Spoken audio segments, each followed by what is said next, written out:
Espero que o seu coração esteja aberto e que você receba mais do que informação, uma descarga de fé, uma provocação de Deus, porque eu creio que Deus quer que a gente viva de forma sobrenatural tudo aquilo que fazemos, né? Não é apenas o relacionamento com Ele, a vida familiar, financeira, os negócios, né? Nós precisamos viver um nível crescente, cada vez maior de intervenção de Deus na nossa vida. E o tema da minha mensagem essa manhã é negociando com Deus. Eu sei que a frase pode fazer pensar muita coisa, mas não se trata de negociar com Ele, como se nós estivéssemos entrando em alguma negociata, e sim de trazê-lo para dentro da nossa vida de negócios, de empreendimentos. Eu quero começar lendo o Salmo 127, versos 1 e 2, que diz o seguinte: se o Senhor não edificar a casa, em vão trabalham os que edificam. Se o Senhor não guardar a cidade, em vão vigia a sentinela. Será inútil levantar de madrugada, dormir tarde, comer o pão que conseguiram com tanto esforço. Aos seus amados, Ele o dá enquanto dormem. Obviamente, aquilo que diz respeito à parte de Deus não anula a nossa. Quando a Bíblia está dizendo, se o Senhor não edificar a casa, em vão trabalham os que edificam, né? Não está dizendo que por Deus edificar, nós não deveríamos ter nenhum papel nisso. Mas que nós não deveríamos imaginar edificar a casa. E edificar a casa aqui não é assentar tijolo, não é construir o prédio, né? Diz respeito à forma como conduzimos nossas famílias. Mas se o Senhor não participar, se nós não o trouxermos para dentro da nossa vida familiar, o nosso esforço pode resultar em nada. Depois a Bíblia diz, se o Senhor não guardar a cidade, em vão vigia a sentinela. O texto não está dizendo que porque podemos ter a proteção de Deus, que não vamos fazer a nossa parte, que não teremos sentinela. Mas querer trabalhar só com o nosso nível de vigilância, excluindo Ele, pode nos trazer prejuízo. E é depois de deixar bem clara essa ideia, que vem com vários exemplos, que o escritor, o salmista pelo Espírito Santo diz, será inútil levantar de madrugada, outra versão diz cedo, dormir tarde, né? Está falando de uma jornada longa de trabalho. E ele diz comer o pão de dores, numa outra versão, o pão que conseguiram com tanto esforço. Porque ele diz aos seus amados, Ele dá enquanto dorme. Isso não é desculpa para a gente viver só dormindo. Outro dia vi um justificando, não, eu durmo mais para ganhar mais. Porque Deus dá aos seus amados quanto dorme, quanto mais eu dormir, mais eu ganho, né? Não é bem esse o conceito que a palavra de Deus está apresentando. Paulo escreve aos Tessalonicenses e diz, aquele que não trabalha, esse também não coma. Nós temos responsabilidades, né? Quando Deus criou o homem, uma das primeiras coisas que Ele fez foi dar a responsabilidade de trabalho, né?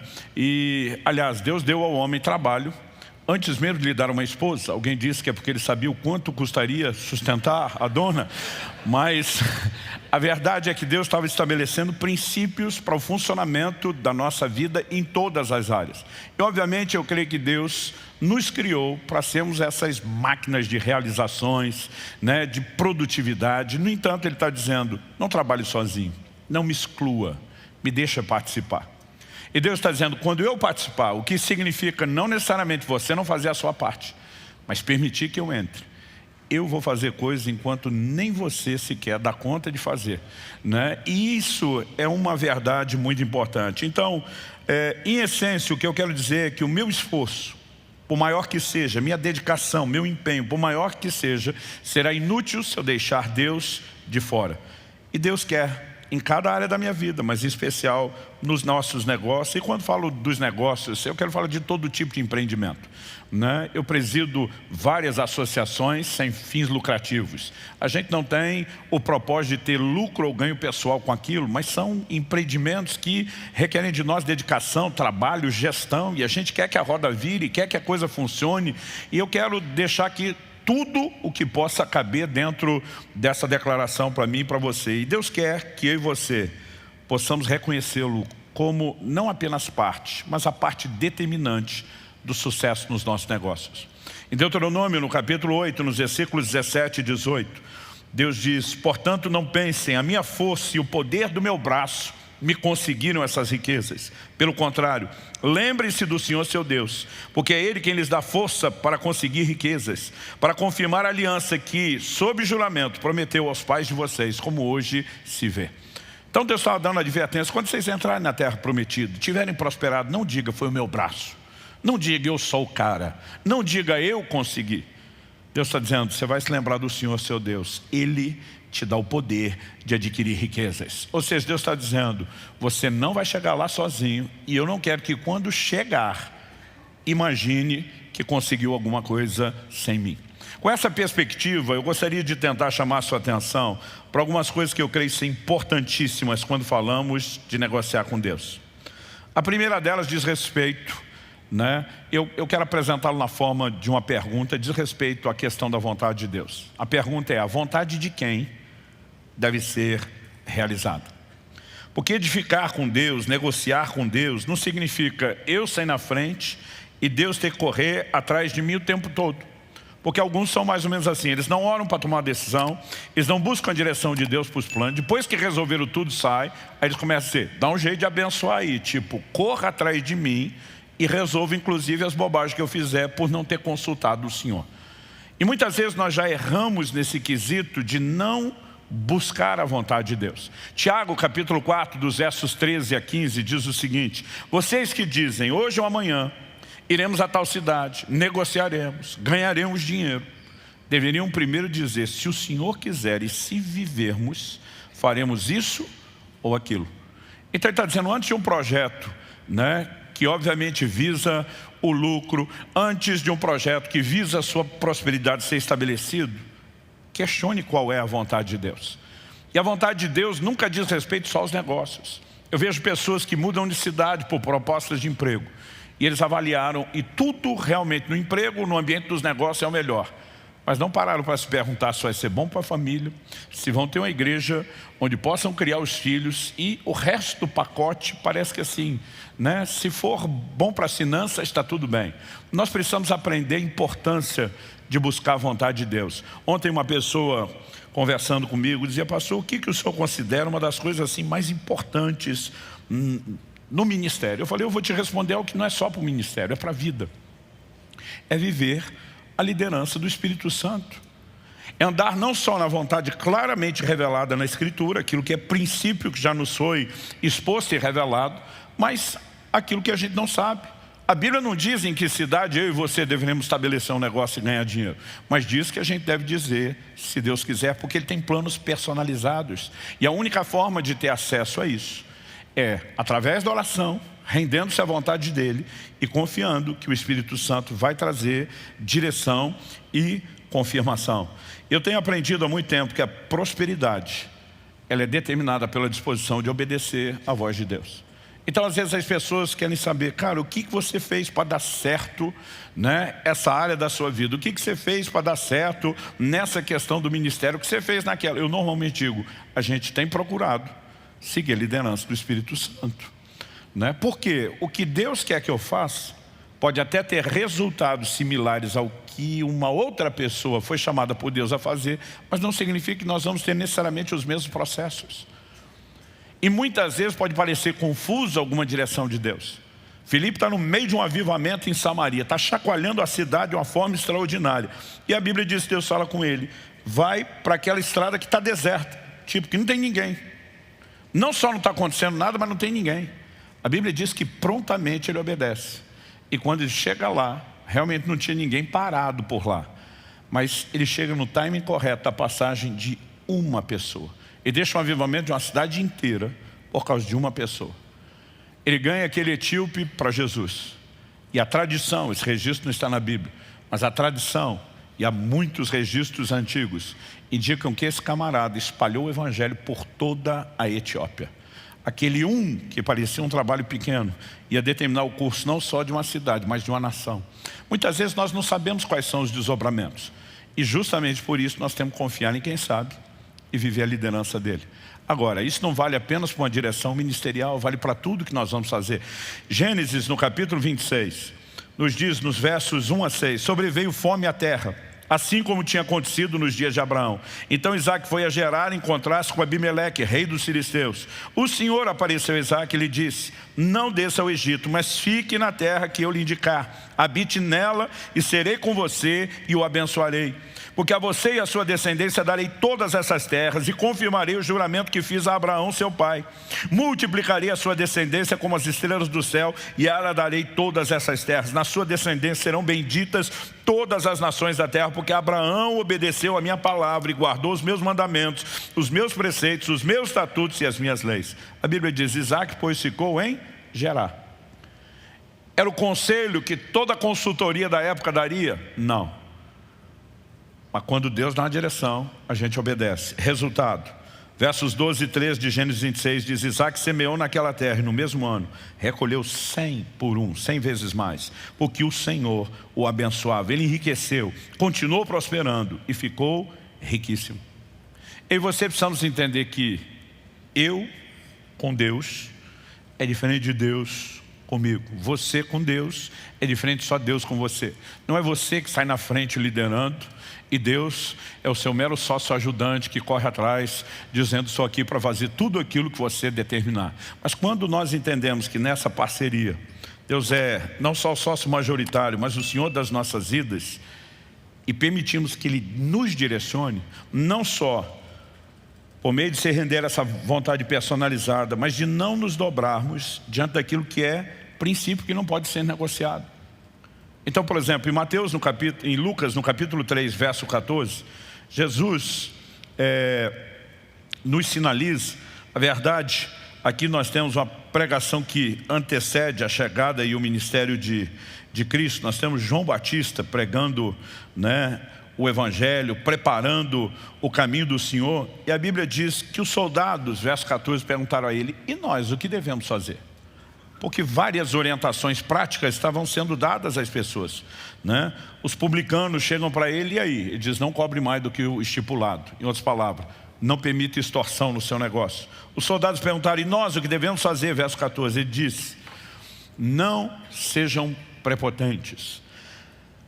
Eu estou lendo a Nova Almeida atualizada. Não façam denúncias falsas e contentem-se com o soldo, com o salário que vocês recebem.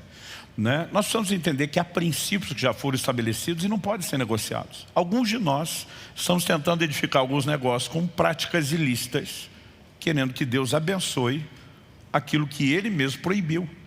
Como esperar que a mão de Deus esteja sobre a nossa vida?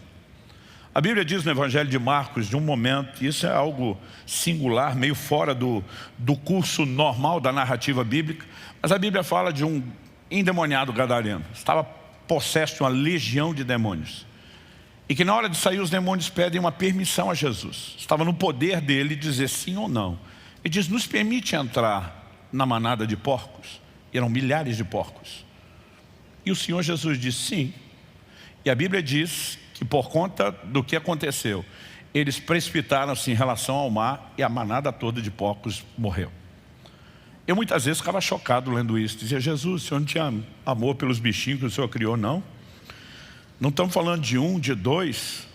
Estamos falando de uma manada enorme, gigantesca. Por que é que o Senhor não interferiu? Por que é que o Senhor não protegeu esses bichinhos? Agora, se você for olhar o preceito da lei vigorando na época, eles não podiam nem criar e nem comer porco. E deixa eu te dizer uma coisa, Deus não tem nenhum compromisso de abençoar negócios ilícitos que são contrários à sua palavra e aos seus princípios. E muitas vezes nós estamos querendo que Deus proteja o que Ele diz. Eu não posso ter nenhum compromisso de proteger isso dos ataques do inimigo. Quem está entendendo? Alinhar-se à vontade de Deus vem desde os princípios claramente revelados na Escritura até a disposição de eu e você andarmos debaixo dessa liderança e da orientação do Espírito Santo. Em Deuteronômio 28, de 1 a 14, Deus está dizendo, se você atentamente ouvir a minha voz e guardar os meus mandamentos, os meus estatutos que hoje eu te ordeno, eu vou te abençoar. Eu vou te abençoar na cidade, eu vou te abençoar no campo, eu vou abençoar a sua linhagem, eu vou abençoar o seu gado, eu vou abençoar se você andar em obediência. Mas de alguma forma a gente tem relativizado a obediência e muitas vezes estamos dizendo quase para Deus, se o Senhor me abençoar, talvez eu obedeça. Deus está dizendo, não, a regra do jogo é diferente, se você me obedecer é que eu te abençoo e não o contrário. E quando a gente começa firme nessa disposição de dizer, vamos construir dessa forma, tudo muda. E deixa eu falar algo difícil de você digerir. Se quando Jesus diz, dai a César o que é de César, assim como ele disse, dai a Deus o que é de Deus, se não fosse possível praticar isso sem quebrar um negócio, o que Jesus falou não seria verdade, ou no mínimo não seria justo.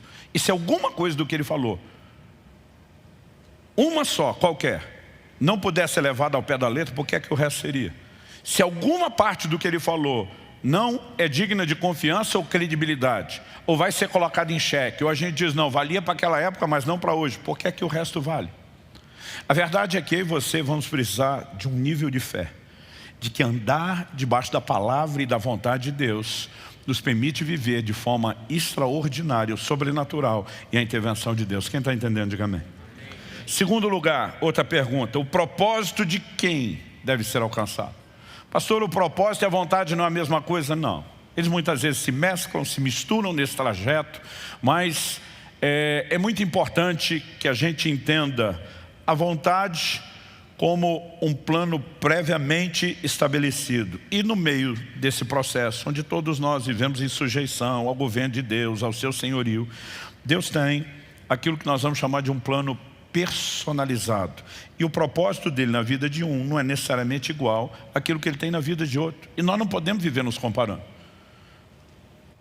Jesus diz a respeito de Pedro, sobre com que tipo de morte ele haveria de glorificar Deus. A Bíblia diz que Pedro está andando com Jesus na praia. Ele olha e João vem seguindo. E ele pergunta para Jesus, e com esse aí, o que é que vai rolar?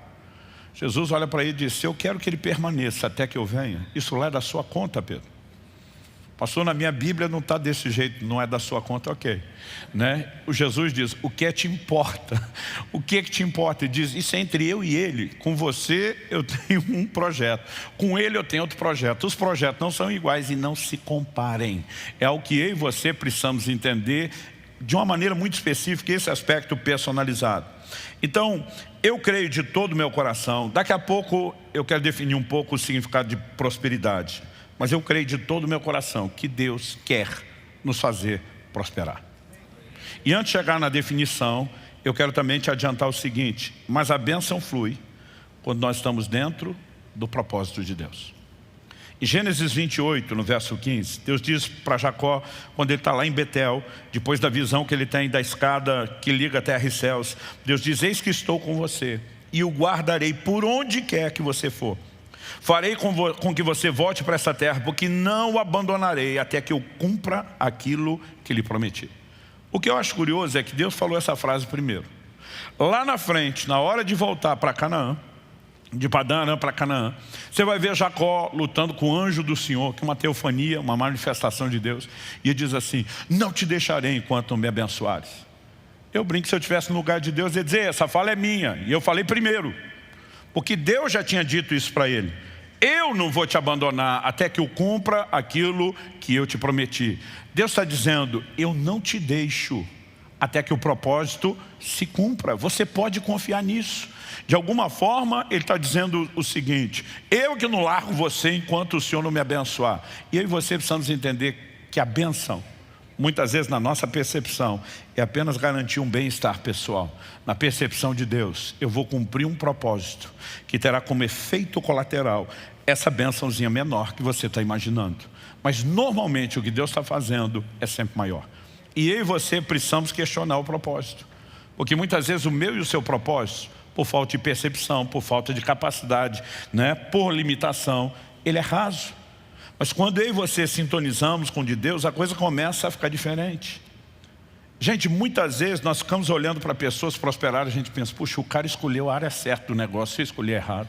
Não, o cara estava na cidade certa, eu estava na errada. O cara pegou o timing correto, o meu estava errado.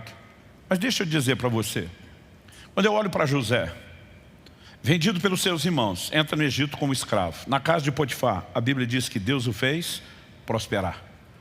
Ele é preso injustamente, na prisão, a Bíblia diz que Deus o fez prosperar. Na casa de Potifar, ele exerce liderança, vira chefe dos escravos. Na prisão, ele vira chefe dos presos. Ao que eu e você precisamos entender é que a provisão de Deus, a bênção de Deus, não depende de oportunidades, mas de uma convicção de que Ele está conosco. Abraão precisa separar de Ló, que era uma coisa que ele não devia ter feito desde o início. Deus diz, deixa tua terra, tua parentela. Ele diz, vou largar todo mundo, mas esse menino sem pai, esse sobrinho precisa de mim, eu vou levá-lo. Enquanto Abraão não se separou de Ló, Deus não voltou a falar mais nada para ele. Muitas vezes nós estamos pedindo que Deus dê liderança. Imagina ele olhando para mim e para você, dizendo, você não fez nem a primeira parte que eu falei, por que é que eu vou revelar o resto do plano? Mas quando ele obedece aquela parte, Deus vai voltar a falar com ele a respeito da sequência. Mas na hora de obedecer, eu fico imaginando ele pensando, o que eu fiz? Canaã toda podia ser só minha. Mas agora nós temos que resolver isso. Ele diz, Ló, faz o seguinte, escolhe o que você quiser, eu fico com a sobra. Vamos parar para pensar numa partilha hoje. Uma sociedade que vai ser dividida. O outro diz, escolhe o que você quiser, seja a carteira de cliente, seja o patrimônio, eu fico com a sobra. Sabe o que Abraão está dizendo? Eu não vivo de oportunidade. Eu tenho um Deus que vai me guiar, que vai me fazer prosperar. E não importa as circunstâncias ou oportunidades, meu Deus vai à minha frente, Ele vai criar essas coisas. E você precisamos aprender a ter um posicionamento de fé e de confiança. Não se trata só de otimismo ou pessimismo, não é só olhar a metade cheia do copo ou a vazia, mas confiar que nós vamos viver intervenções de Deus. Quando Deus diz, fique em Gerar, não parece uma boa ideia, mas quando eu e você confiamos naquele que dá a direção, a coisa vai fazer toda a diferença. Pedro teve uma noite frustrante, tentou pescar, não conseguiu nada. Jesus chega e diz, posso usar o seu barco? Eu fico tentando imaginar o mau humor de quem já virou a noite sem dormir. Né? Essa noite eu fui dormir tarde, tive que levantar muito cedo para viajar e poder estar aqui. Quando você dorme pouco já dá uma irritação, mas não dormir, né? Para mim está entre aquilo que de mais estressante a gente pode achar. Eles estão talvez tentando reagrupar, repensar o que fazer. Agora Jesus chega e diz, posso usar o seu barco? Posso usar o seu negócio? Imagina o Pedro dizendo, já perdemos a noite. Agora vamos perder o dia de trabalho, o dia de produtividade. Mas de alguma forma, quando ele diz, ok, vamos cumprir o que é do seu interesse. Isso proporciona um ambiente para quê? Daqui a pouco ele vai ter uma pesca milagrosa, sobrenatural. Quando nós colocamos Deus à frente, isso faz toda a diferença. E eu quero fazer um apelo, já que num grupo de empreendedores e futuros empreendedores, nós temos gente que descobre muito rápido que tempo é dinheiro e coisas do gênero. Nós temos às vezes uma tendência a deixar de lado as coisas de Deus. E acreditar que muitas vezes nosso único compromisso com o reino é botar dinheiro. Eu quero te dizer que Deus espera um pouco mais de você do que só o seu investimento, por melhor que ele seja. E nós precisamos ter uma mentalidade que nos impeça de continuar dando algumas desculpas como não tenho tempo para ganhar alguém para Jesus, não tenho tempo para evangelizar, não tenho tempo para discipular, não tenho tempo para liderar ou para servir em alguma área. Eu vou dar um exemplo que de vez em quando a gente dá aqui quando quer tocar o terror e apelar. Quando o traficante se converte, graças a Deus eles têm se convertido, a gente olha e diz, se alguém está em Cristo, nova criatura é, as coisas velhas já passaram, eis que tudo se fez novo, não há mais condenação para quem está em Cristo Jesus, amém? Você concorda que ele é uma nova criatura, foi perdoado por Deus, mas concorda que ele vai ter que mudar de ramo? Nenhum de nós concordaria que ele continuasse no ramo de negócio que ele está.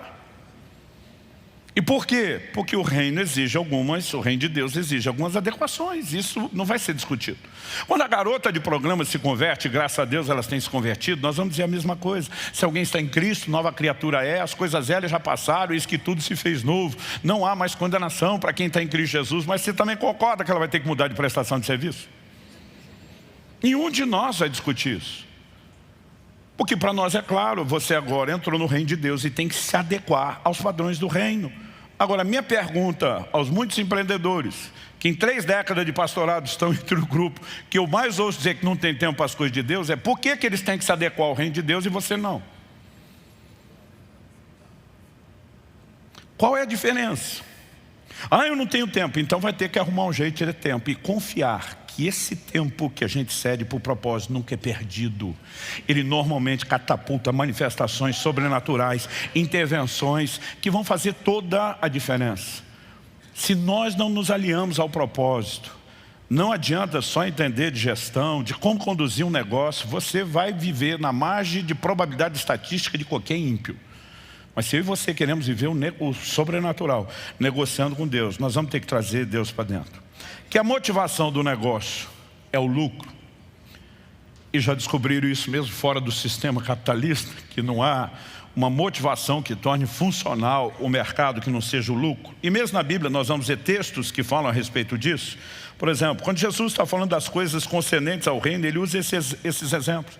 Mateus 21, 33, 34, ele fala que o reino de Deus é semelhante ao proprietário de uma vinha que arrendou alguns lavradores, mas esperava os frutos, esperava retorno do investimento.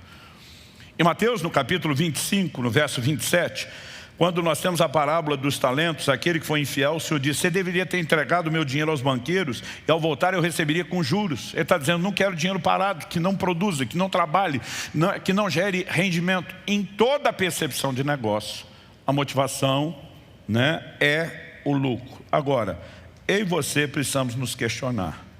Por quê? Se vamos negociar com Deus, queremos o lucro. Porque muitas vezes nós queremos trazer para dentro do nosso negócio, ao negociar com Deus, o poder de gestão, a sabedoria de Deus, o know-how de Deus, a bênção ativadora do sobrenatural de Deus. Queremos que Ele participe de tudo, menos do lucro. De alguma forma, na hora de viver o sobrenatural, nós clamamos e diz: Deus, esse negócio não é meu, antes de mais nada é seu. Mas na hora que vem o resultado, o Senhor sabe que é meu. Então eu e você precisamos questionar isso. Eu tenho dito há muito tempo, riqueza não é pecado, mas a avareza é. E nós precisamos tomar cuidado com algo que assim é uma linha muito tênue. Um dia um irmão falou para mim: pastor, já dizia a Sagrada Escritura, o dinheiro é a raiz de todos os males. Eu falei: negativo, a Bíblia nunca falou isso. Ele: claro que falou. Eu falei: não falou. Falou, não falou. Eu falei: me mostra onde falou. Está num lugar lá que, se o senhor me ajudar a achar, eu te mostro. Eu falei: você deve estar falando de 1 Timóteo 6, 9 e 10, onde ele diz: o amor ao dinheiro é a raiz de todos. Aí eu falei: isso não é dinheiro, é amor ao dinheiro. Ele falou: qual a diferença? Eu falei: a diferença é gigantesca. Porque alguém pode amar o dinheiro sem ter dinheiro. E o cara nem está falido, quebrado, mais quebrado que arroz terceira, naquele estado de chamar a mulher de meu bem, o banco confisca. Não bastasse isso tudo, ele ainda tem a raiz de todos os males, além de não ter dinheiro. Porque o problema é o amor ao dinheiro, não é o dinheiro. Salmo 62, 10 diz: se as vossas riquezas aumentam, não ponhais nelas o coração. Alguém diz com muita propriedade: errado não é o crente ter dinheiro, é o dinheiro ter o crente. Aliás, essa é uma definição antiga de avareza. O avarento não possui as coisas, são as coisas que o possuem. Agora, quando eu e você conseguimos entender, separar, blindar o nosso coração contra a avareza e buscarmos a mesma liderança, o conhecimento da vontade, do propósito de Deus, como na hora de fazer um negócio, sobre a gestão e a administração do lucro, isso vai fazer toda a diferença. Nós não podemos imaginar que Deus é o sócio ajudante querendo nos fazer crescer para que a gente consiga tudo aquilo que a gente quer. Deus, na verdade, diz: você é meu sócio ajudante e eu quero que você cresça trabalhando comigo para que você me ajude a fazer o que eu quero. Dá para entender a perspectiva? Ela é completamente diferente. Então, em Efésios 4, 28, a Bíblia diz: aquele que antes roubava, antes presume-se antes da conversão, negócio ilícito, ele diz: não roube mais, antes trabalhe, fazendo o que é justo. Então, vamos dentro dos princípios divinos. Mas a Bíblia diz assim: para que tenha o suficiente para si e para socorrer ao necessitado. Deus não quer dar só o que você precisa. Alguns de nós estamos tentando viver um modo de sobrevivência e ter o mínimo do que a gente precisa. Eu creio que Deus quer te dar mais do que você precisa. Mas qual a razão dele dar para você mais do que você precisa? Se ele ensina contentamento, se ele é contra o desperdício. Aliás, algo que deveria fazer a gente pensar muito a forma como gerimos tudo na vida é que Deus é contra o desperdício. Depois de multiplicar pães e peixes, Jesus diz: recolha o que sobrou para que nada se perca. Então por que é que Deus quer dar mais? Só para você ativar o modo ostentação? Não. Para que tenha o suficiente para si e para socorrer o necessitado. Provérbios 19, 16 diz: o que empresta ao pobre, o que se compadece do pobre, empresta a Deus, e este lhe retribuirá o benefício. Deus está dizendo: eu tenho um compromisso de cuidar do pobre. Quando você me ajuda a fazer o que eu quero, eu é que estou em dívida com você, porque você financiou o meu projeto. Você não deu para ele, você deu para mim. E agora quem te honra e te retribui sou eu. Então Deus quer que a gente tenha mais do que o suficiente para financiar os projetos dele, que envolve não só a proclamação do Evangelho, como cuidado com os necessitados. Agora, se eu e você não tivermos mais do que a nossa necessidade, nós não vamos poder fazer muita diferença. Então eu acredito que nós, quando pensamos no próprio plano e no propósito de Deus, a gente precisa ter uma convicção, ainda que eu tenha contentamento, e contentamento é algo que cada um vai entender em Deus como deve definir. O que Deus pede para um não é necessariamente o que Ele pede para o outro. Algumas restrições, alguns direcionamentos, isso muda de pessoa para pessoa. Eu, por exemplo, não costumo aconselhar ninguém, seja os jovens, ou quando estamos falando dos pais sobre criar os filhos, né, a respeito de que eles tenham pressa para se casar cedo.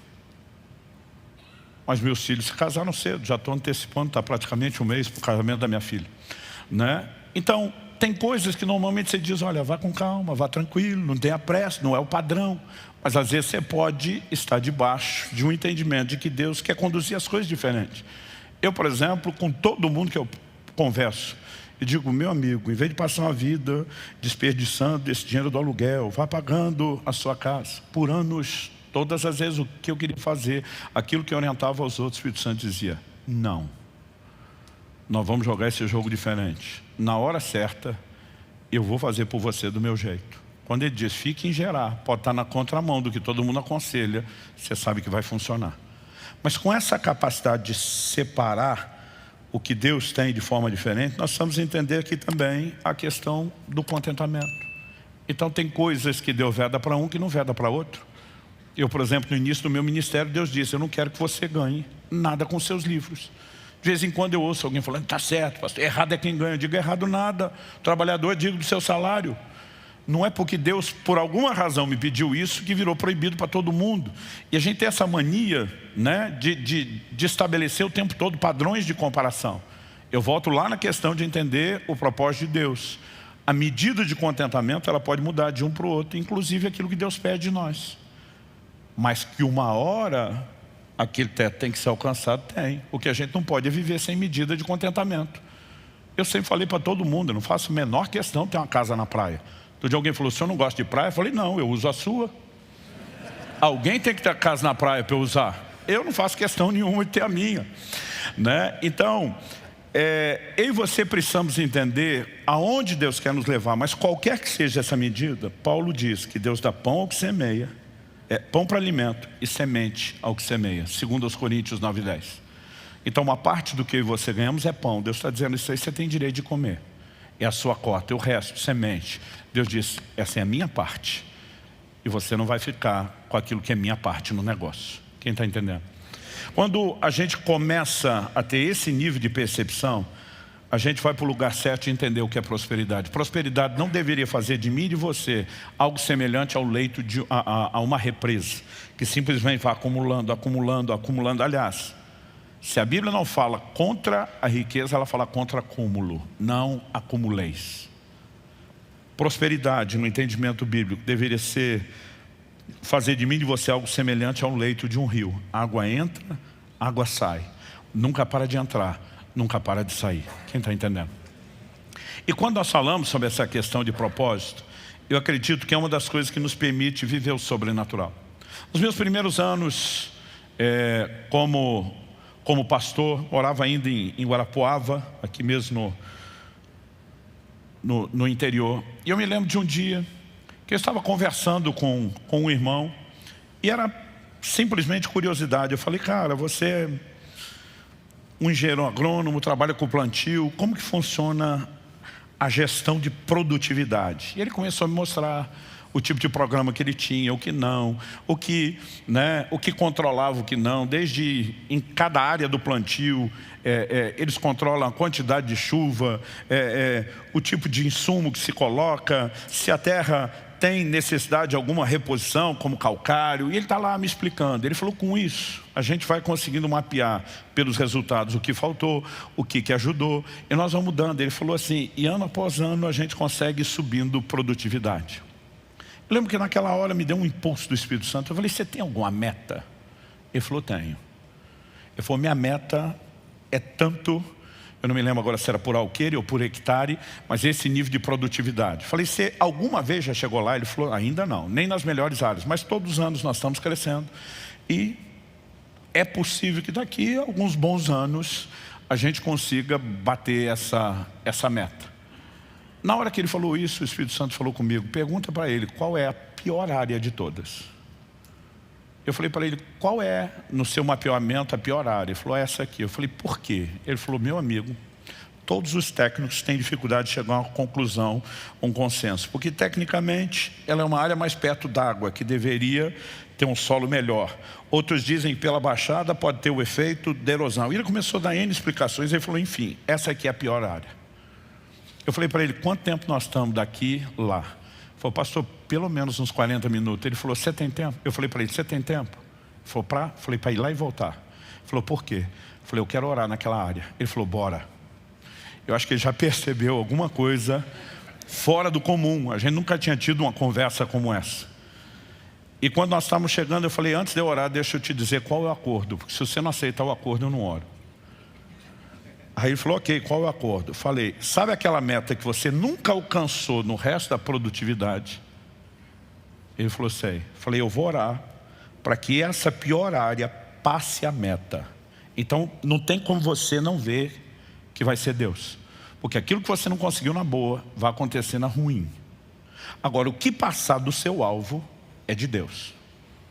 Ele fechado. Eu falei, rápido assim, não vai nem pensar. Ele falou, pastor, eu nunca cheguei na meta nem na parte boa. O senhor está dizendo que eu posso chegar na meta na ruim? Quem está no lucro sou eu. Eu falei, não pense assim que isso vai te atrapalhar. É você e o sócio. É lucro para os dois lados. Ele falou, fechado. Eu ajoelhei naquela terra.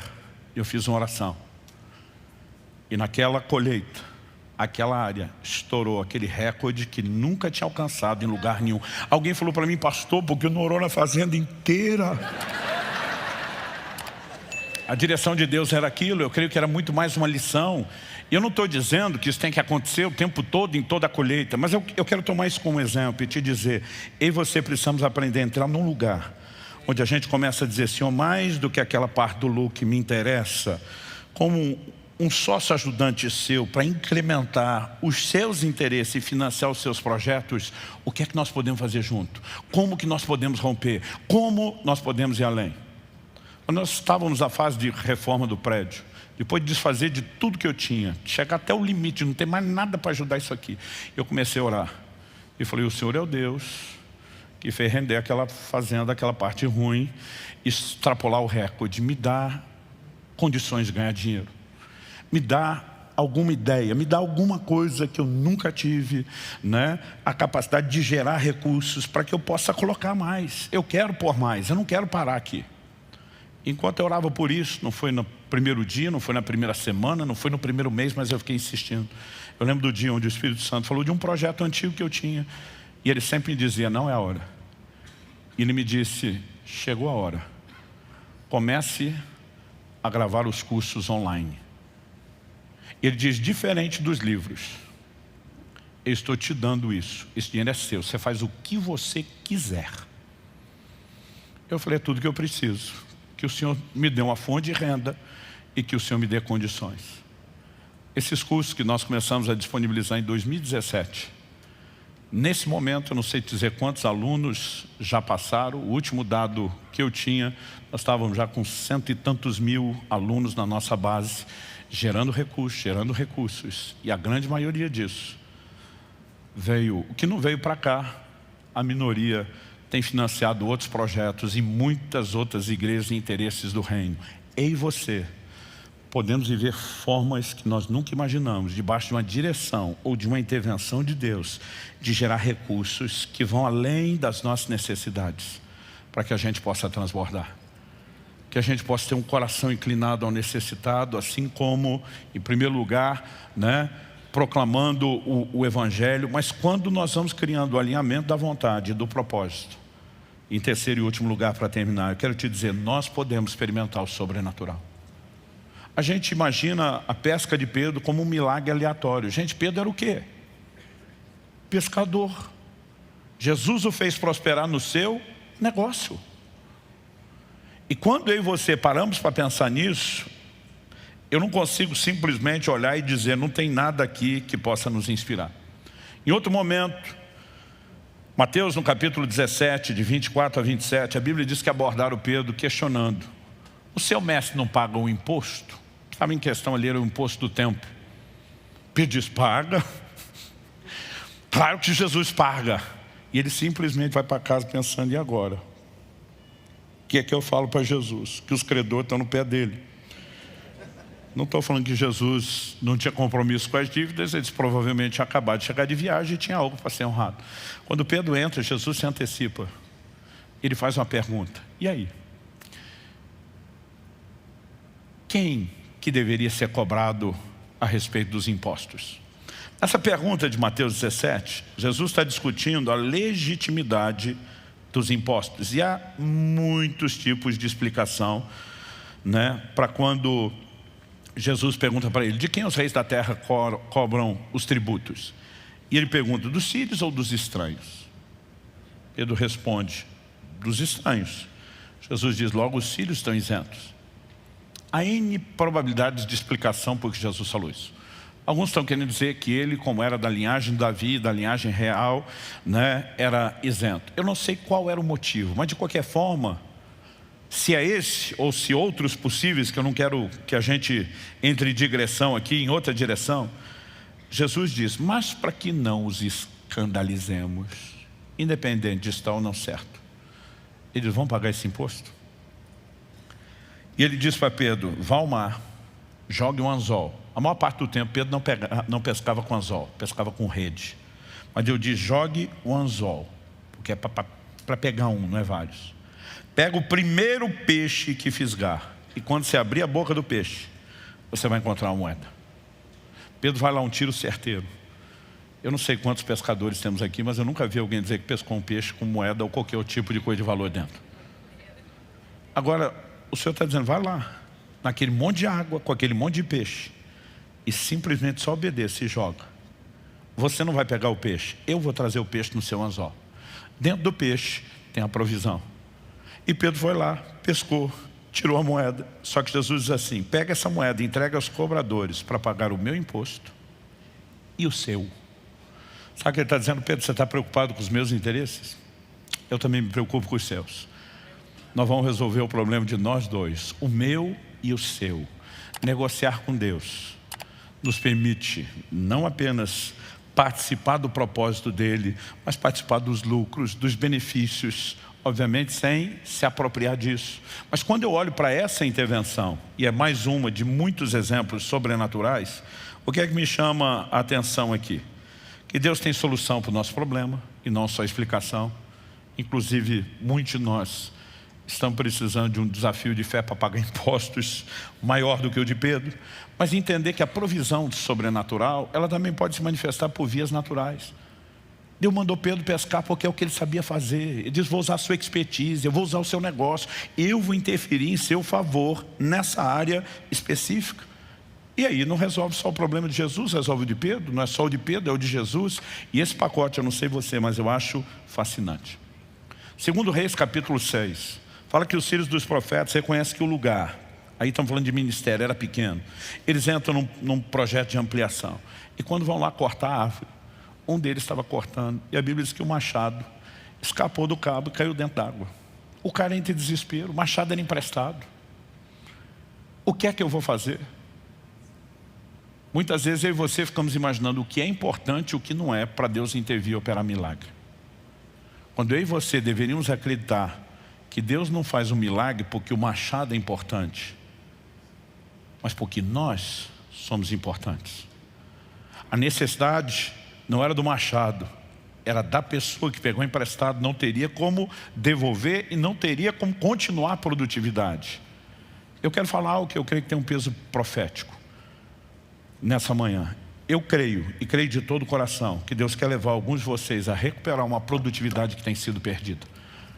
Coisas que pararam, e não estou falando só de efeito de pandemia, coisas que se interromperam, coisas que foram paralisadas. O Eliseu diz, onde é que está onde é que caiu? Diz, foi aqui. Ele pega o cabo, lança na água, e a Bíblia diz que o machado flutuou.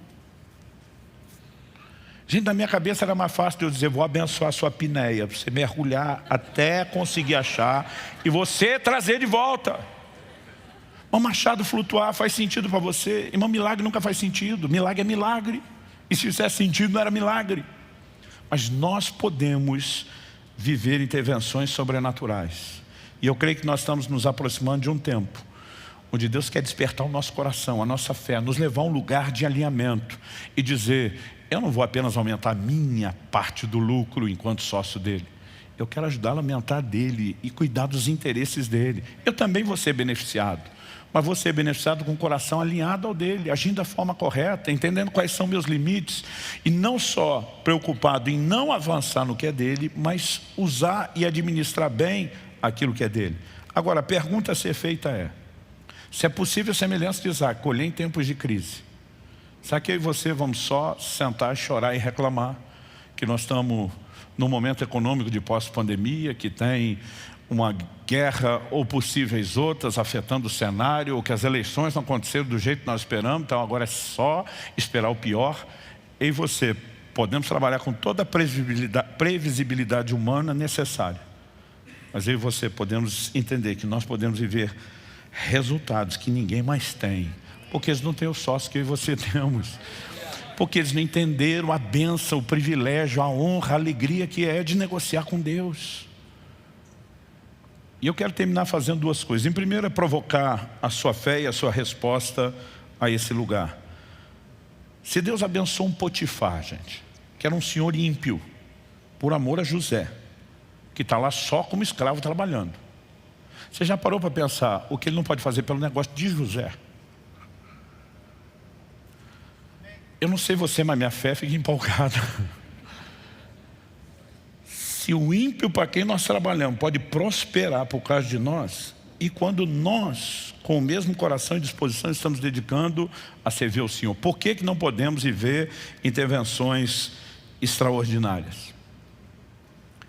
No Salmo 114, do verso 12 ao 15, tem uma oração que eu faço desde a minha adolescência: que os nossos filhos sejam na sua mocidade como plantas viçosas, que as nossas filhas sejam como colunas esculpidas para um palácio, que os nossos celeiros transbordem, cheios de todo tipo de provisões, que os nossos rebanhos produzam a milhares e a dezenas de milhares em nossos campos, que o nosso gado seja fértil e as vacas não percam as suas crias, não haja gritos de lamento em nossas praças. Bem-aventurado o povo a quem assim sucede. Sim, feliz é o povo cujo Deus ou cuja nação é o Senhor. Normalmente a gente fala da nação cujo Deus é o Senhor, só falando de gente que professa fé. Aqui a Bíblia está falando de um povo que experimenta as intervenções de Deus na sua casa, na sua família, nos seus negócios, que está alinhado ao propósito, que vive o sobrenatural.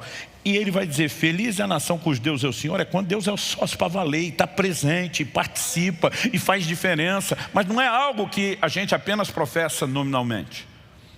Agora você consegue imaginar se um exército de nós começar a viver os seus negócios como sócios de Deus, o impacto que nós podemos produzir na nossa própria economia e na economia do país? Eu acredito que está chegando um tempo onde Deus vai cumprir aquilo que é repetido nas Escrituras. Ele vai tirar do ímpio para depositar na conta do justo. Mas não vai ser qualquer justo. Deus está procurando os bons mordomos. Deus está procurando aqueles que decidiram negociar com Deus, dizendo: se o Senhor não edificar a casa, em vão trabalham os que edificam. Se o Senhor não guardar a cidade, em vão vigia a sentinela. Inútil vos será levantar cedo, repousar tarde, comer o pão de dores, porque aos seus amados Deus dá enquanto dorme. Eu quero lançar um desafio para você. Eu sei que muitos de nós estamos em fases, estágios de maturidade diferentes. Nós temos aqui gente nova convertida, nós temos gente que está servindo a Deus há muito tempo. Nós temos gente que já tem um certo entendimento da palavra, outros estão ainda no início de um processo de aprendizado e discipulado. Gente que já teve muita experiência com Deus, gente que ainda não. O que eu estou falando não é para um grupo ou outro. Talvez a forma como cada um de nós podemos viver isso seja diferente. Até porque os propósitos não são iguais. Mas que nós podemos viver o sobrenatural, nós podemos. Como em Mateus 6, Jesus aconselha descrição, inclusive a respeito de como doar. Eu faz muito tempo que eu tomei uma opção, até porque a nossa vida acaba se tornando muito pública, que às vezes não dá testemunhos demais de coisas que estamos experimentando e vivendo. Porque em alguns casos você pode ser mal entendido se não tiver explicação demais. E eu não gosto de dar explicação demais. Mas tem sido tão precioso, tão extraordinário ver o que Deus pode fazer. A maneira como Ele pode prover recursos para que a gente coopere com os planos dEle. Eu acabei de voltar de 2 semanas em Portugal. Nós inauguramos a nossa alcance em Braga, no norte de Portugal. Eu fiz uma oração a Ti, Deus, eu gostaria de voltar. Entre outras coisas que eu quero fazer e ajudar esse trabalho lá. Eu gostaria de voltar deixando pelo menos 1 ano de aluguel pago, adiantado. O tempo todo eu tenho orado para Deus. A gente olha aquela outra igreja, aquela outra na outra cidade, aquela. O que é que eu posso fazer? O que é que eu posso? Se tem hora que Deus diz, eu quero que você invista nisso. E tem hora que eu falo para Ele, eu posso te pedir isso? Mas sabe, é gostoso demais você poder experimentar o tempo todo intervenções divinas. E eu voltei feliz que todas as metas dos nossos desafios, dos milhares de euros que precisavam ser deixados lá, foram deixados. Né? Deus tem feito o tempo todo coisas extraordinárias. Eu falo para Ele, é top demais esse negócio, é muito empolgante. E eu quero te encorajar. Eu sei que o que eu falei com aquele agricultor naquela ocasião era uma palavra específica para ele, não era para todo mundo. Mas isso não significa que eu e você não possamos orar dizendo, Senhor, eu não alcancei a meta, que é o suficiente para a minha necessidade, mas eu preciso passar da meta para ter além das minhas necessidades e transbordar e cooperar. A minha pergunta é, o fato de não ter uma palavra específica significa que sua fé não possa ser provocada por Deus e que você não possa buscar isso? Também não. Significa que a gente não pode garantir isso para todo mundo, no mesmo momento, de um único formato. Mas eu gostaria que você pudesse colocar sua vida, seu negócio diante de Deus, o futuro negócio. Alguns estão aqui porque já estão de olho lá na frente e dizendo, eu vou viver o melhor de Deus. Minha hora está chegando. Né? E eu creio que Deus está procurando esses parceiros, gente que dizem, que aceitam, eu vou negociar com o Senhor. Não há negociata entre nós. Nós vamos ser parceiros. Nós vamos fazer isso juntos. Nós vamos viver o sobrenatural. Eu tenho ficado impressionado. Um dia desse minha esposa, ela olhou para mim e falou, eu sou testemunha de tudo e ainda assim é difícil acreditar. Ela disse, tudo que o tempo todo você faz, que parece só vai prejudicar a gente, porque o tempo todo você está pensando nos outros. Ela disse, só nos leva a viver cada vez mais, a experimentar cada vez mais. E sabe, gente, esse negócio é empolgante. Eu gostaria que nós terminássemos tendo um momento de oração, dizendo, Senhor, eu quero viver essa emoção, essa honra, esse privilégio de negociar com o Senhor. Não tentar trazer o Senhor para correr atrás do meu negócio, fazendo o que eu quero, mas eu cooperando com o Senhor, entendendo a sua vontade, o seu propósito e vivendo o sobrenatural. Eu gostaria que inclusive você orasse. 2023, para muitos de nós, está uma caixa de surpresa. As coisas seguem melhorando, não seguem melhorando, e não estamos falando só do cenário nacional. Numa época de globalização, a gente é afetado por coisas que acontecem do outro lado do mundo e coisas que acontecem no mundo inteiro, como foi a situação da pandemia. Mas aí você podemos viver algo sobrenatural. E eu quero que você possa colocar diante de Deus não só a capacidade de se alinhar com Ele, mas suplicar por resultados sobrenaturais. Mas à medida que eles acontecem, demonstre sua fidelidade dizendo, o negócio não é só meu, é nosso. O lucro não é só meu, é nosso. E deixa o sócio majoritário decidir o que ele quer. Porque muitas vezes não é só o que eu e você queremos, não é só o que eu e você achamos. Eu já tive momentos que eu estava orando para um projeto, Senhor, me dá recurso para pôr ali. E Deus diz, ali você não bota. Você vai botar naquele outro. Não, mas não quero aquele, eu quero esse. Mas eu quero aquele. Ok, vamos te obedecer. E se eu e você formos fiéis, nós vamos viver isso de uma forma cada vez mais progressiva. Por quê? Vamos nos familiarizando com a direção dele. Nossa fé, a cada milagre que ele opera, cresce para experimentar outros maiores. E isso vai se tornando uma bola de neve, um ciclo progressivo. Eu creio que Deus vai levantar um exército de pessoas que vivam intensamente a liderança e o governo dele nos negócios. E eu fico feliz que sua fé esteja sendo provocada hoje. Nós vamos fazer 2 coisas. Nós vamos orar e nós temos um momento de oferta. Eu não quero misturar as 2 coisas. Então, e também não vou falar muito a respeito da próxima. Mas eu quero que primeiro você ore consagrando a Deus tudo aquilo que você tem, tudo que você é, tudo aquilo que você sonha ou planeja.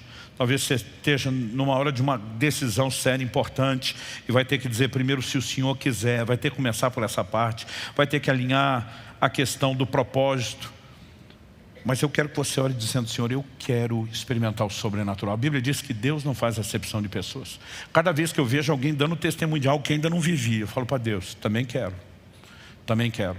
Eu, quando era criança, eu lembro da época que refrigerante como a Coca-Cola, se conseguisse beber, era só no domingo. O que a gente chamava de família era de 1 litro, que era para a família inteira. Então eu lembro que lá em casa, quando fazia divisão, era 200 ml, o copo 200 ml. Normalmente era o copo do requeijão. Eu e meus irmãos, a gente colocava o copo um do lado do outro, mamãe ia colocando e a gente fiscalizando. Não, pôs mais para ele, põe aqui. Não, e o outro falava: agora passou o dele. E aí mamãe tinha que fazer aquilo. Ninguém queria sentir menos que o outro. E eu falo para Deus: até hoje eu sigo o treino. Quando eu vejo o copo do outro mais cheio, eu digo: também quero. E eu e você precisamos acreditar que, ainda que ele tenha propostas diferentes, propósito diferente, corrigindo, ele não tem um amor diferente. Cada um de nós tem todo o direito de viver o sobrenatural e a intervenção. Elas não precisam ser iguais, mas nós vamos viver essas declarações, Deus dizendo: eu intervenho, você não está sozinho, nós estamos juntos, você chama a minha atenção, eu ouço a sua voz e eu quero que você ouça a minha. Gente, isso é empolgante demais. Eu quero que você realmente possa crer nisso e orar dizendo: Senhor, eu quero negociar com o Senhor, não mais sozinho.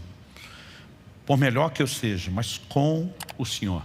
E depois de você fazer isso, nós vamos rapidamente ter um momento que é parte do nosso culto e da nossa adoração a Deus, que é uma oferta. Pai, que o Teu Espírito possa nos ajudar não só a entender, a perceber com a clareza que não seja apenas mental aquilo que a Tua Palavra nos comunica. Porque 1 Coríntios 2,14 diz que para o homem natural as coisas do Espírito são loucura, mas que elas se discernem espiritualmente. Nós clamamos por essa capacidade de entendimento espiritual, não só para perceber a coerência daquilo que a Tua Palavra apresenta, mas o desafio, a razão, por meio de um estímulo de fé que nos leve a viver e a experimentar o sobrenatural. E nós clamamos por isso em nome de Jesus. Romanos 10,17 diz que a fé vem por ouvir e ouvir a Tua Palavra. Eu oro que nessa manhã possa haver, ó Deus, mais do que informação ou alinhamento doutrinário, que a fé seja despertada, provocada e ativada num novo nível. Mas acima de tudo, ó Pai, que possamos entrar nesse lugar de uma profunda sujeição ao Teu senhorio, ao Teu governo, à liderança do Teu Espírito Santo, e não apenas alinhar o nosso coração à Tua vontade e propósito, mas a partir disso vivemos as Tuas intervenções. Nós clamamos isso em nome de Jesus. Oramos também, ó Deus, por desafios que talvez o Senhor mesmo esteja gerando no coração de alguns. Alvos que precisam não só ser alcançados, mas ultrapassados, para que possa se transbordar, ó Deus, um investimento maior naquilo que é do Seu interesse. Seja a propagação do Evangelho, como a provisão aos necessitados. Senhor, nós queremos caminhar contigo, seguindo a Tua direção, e precisamos ir além daquilo que são necessidades pessoais. Nós oramos por dias de rompimento. Nós oramos por um nível de prosperidade que não nos faça semelhante a uma represa, mas sim ao leito do rio.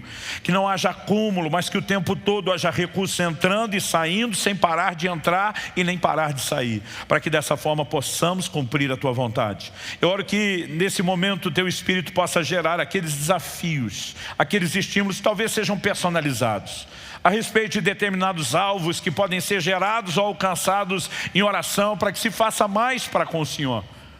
Isso é o que só o Senhor pode fazer no coração de cada um.